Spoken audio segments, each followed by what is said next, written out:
Gas की कीमतों में इजाफे को मुस्तरद करते हैं आफाक अहमद। गैर कानूनी अफगानियों को मुल्क बदर करने का फैसला जुर्रतमंदाना है।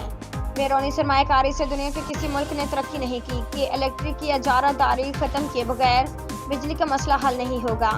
चेयरमैन महाजिर कौमी मूवमेंट आफाक अहमद ने अपनी रहायशगाह पर प्रेस कॉन्फ्रेंस से खिताब करते हुए मुल्क की मौजूदा अंदरूनी बैरूनी और माशी हालात पर तशवीश का इजहार करते हुए कहा कि फ़लस्तीन में निहत्ते अवाम के खिलाफ इसराइल की दहशतगर्दी और इस दहशतगर्दी में मासूम बच्चों, ख़वातीन समेत हज़ारों मुसलमानों की शहादतों पर हर मुसलमान की तरह हम भी दुखी हैं।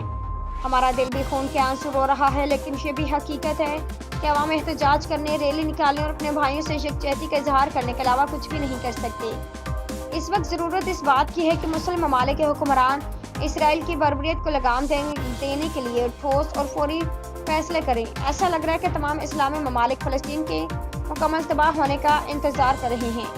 OIC जो पूरी मक्की ऑर्गेनाइजेशन है, इसने इस जुल्म के बावजूद आज तक अपना इजलास नहीं बुलवाया, जो मुस्लिम उम्मा के लिए तकलीफ दे है। उम्दा में पकाएं और जी भर के खाएं।